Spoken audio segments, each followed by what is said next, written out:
A commentary on our first reading really convicted me this week. This is what it said. In the reading, God calls the people to boldly live out the faith that they profess. We see how providing for the needs of others and embracing lowliness are the preeminent means of living a good life. The reading provides a series of practical recommendations for living a moral, upright life. Among the recommendations are feeding the hungry, sheltering the homeless, and clothing the naked. The church, following Isaiah's promptings and Jesus' teachings, identifies these and 5 other practices as corporal works of mercy. These are ways that we can care for the bodily needs of others. Along with fostering concern for the physical needs of others, Isaiah prods his audience to work for the social good of others. Specifically, he calls for removing the burdensome yoke of oppression, doing away with wrongfully blaming others, and eliminating every kind of vile talk that harms the social fabric. In other words, Isaiah exhorts his audience to engage in behaviors that would make his community and the world in general a better, holier place. He calls for behaving in ways that would bring about the good. Isaiah highlights how engaging in the proposed behaviors produces great benefits, including a vibrantly shining community and social order, rapid healing, close companionship with the Lord, and swiftly answered prayers. End quote. To which I respond, zap. And then in our second reading, Paul's experience at Corinth made him a model Christian disciple, since he was made more Christ-like and consciously willing to embrace the lowliness characteristic of Christ's cross, becoming more Christ-like. That reminds me of the wristband tradition of years past. WWJD. What would Jesus do? Well, in the Sermon on the Mount, he tells us. Jesus does not say that the disciples should be like salt and light. He says that they are salt and light.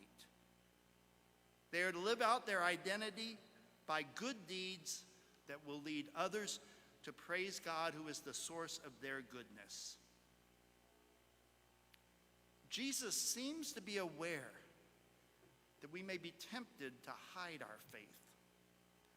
We might repress it in our public lives, presuming that it has nothing to offer the real world of politics and economics. Or we may just keep it under a basket, a private matter that makes no difference to society. Another temptation is related to the first. If we think that our faith really makes no difference in the real world, then it goes flat. It has nothing special to offer the world. Having lost its special taste, it never changes culture. It just mimics it. What would Jesus do? What would Jesus have us do? Well, all week long, the Lord has been haunting me. It's time to speak up. On Monday, I conducted a secret ballot of my administrative team. I asked them if the bishops of our country and of our state have said too little, said too much, or were appropriately moderate in addressing the situation in our country today. To my surprise, they unanimously said that we bishops have said too little. In our discussion, they practically begged me to speak out. And that confirmed how I felt the Spirit was prompting me all week long in light of the Scriptures. Let's consider the image Jesus uses of a city set on a hill. A city on a hill has been used to refer to America's supposed standing in the world as a beacon of hope, which other nations can look to for moral guidance. The phrase has significant historical and political resonance. Remember what Jesus said, "You are the light of the world. A city set on a hill cannot be hidden. Nor do people light a lamp and put it under a basket, but on a stand, and it gives light to all in the house. In the same way, let your light shine before others so that they may see your good." John Winthrop, who helped found the Massachusetts Bay Colony, was the first person to apply that phrase to America. In 1630, Winthrop and a group of his fellow Puritans traveled from England to the New World in order to found a colony near Plymouth. While aboard the ship Arabella, Winthrop delivered a speech which has become known as the City on a Hill sermon. Winthrop told his fellow Puritans that they would have to work hard, sacrificing their own personal desires for the good of the community and for the sake of their religion. He said, "For we must consider that we shall be as a city upon a hill. The eyes of all people are upon us." In 1961, President-elect John F. Kennedy told the people of Massachusetts that, as he prepared to assume the presidency, he said, "Today the eyes of all people are truly upon us, and our governments in every branch at every level, national, state, and local, must be as a city on a hill, constructed and inhabited by men aware of their great trust and their great responsibilities." A few decades later, President Ronald Reagan made frequent references to the phrase. Reagan made John Winthrop and the Shining City the centerpiece of his farewell speech to the nation at the end of his second term. He said, "I've spoken of the Shining City all my political life, but I don't know if I ever quite communicated what I saw when I said it. But in my mind, it was a tall, proud city built on rocks stronger than oceans, windswept, God-blessed, and teeming with people of all kinds, living in harmony and peace. A city with free ports that hummed with commerce and creativity. And if there had to be city walls, the walls had doors, and the doors were open to anyone with the will and the heart to get here.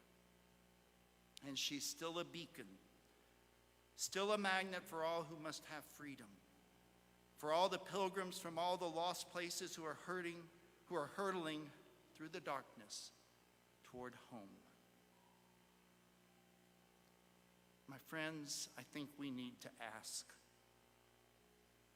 is our nation today that kind of city set on a hill?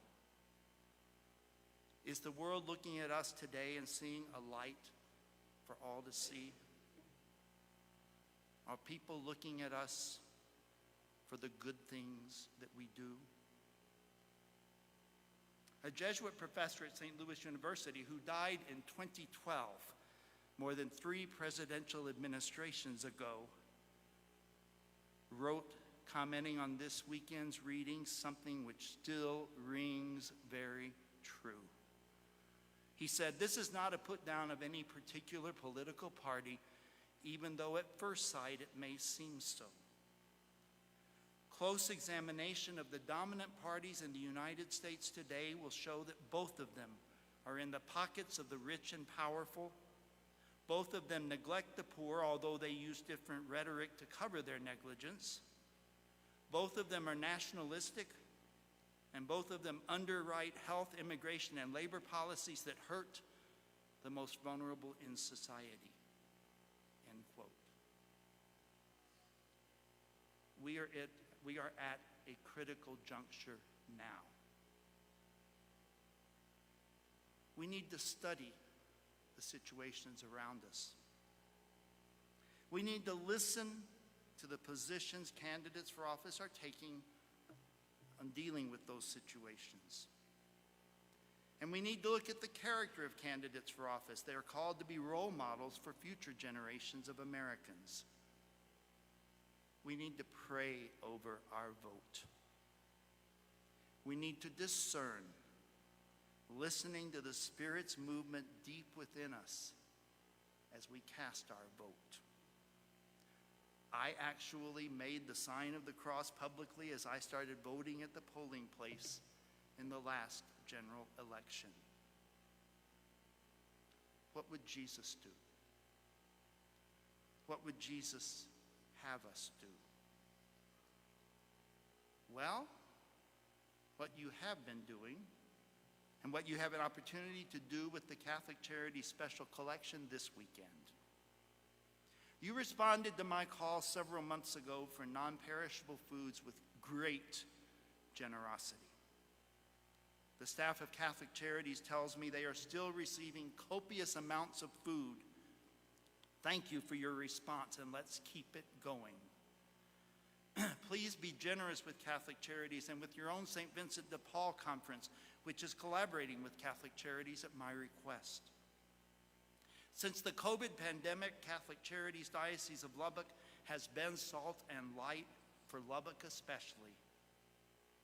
That's what Jesus would want us to do and be, starting with each of us as individuals.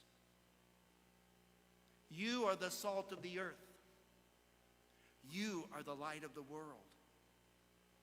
And here's what Pope Francis said is the battery for our light.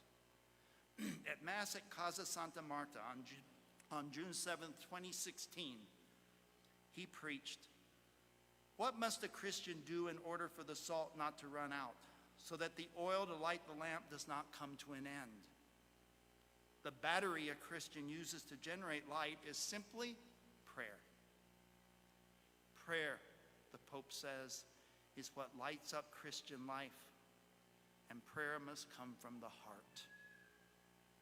As regards the salt that Christians are called to be, it becomes salt when it is given to others.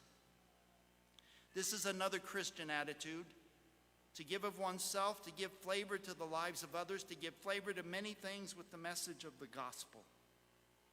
It's curious, both salt and light are for others, not for themselves. Salt does not give flavor to itself. Light does not illuminate itself. So we are gathered here, praying our perfect prayer, the Eucharist. May it recharge our battery for each of us to do our part to make our world, our nation, our community a better place. You are the salt of the earth. You are the light of the world. Let's live it.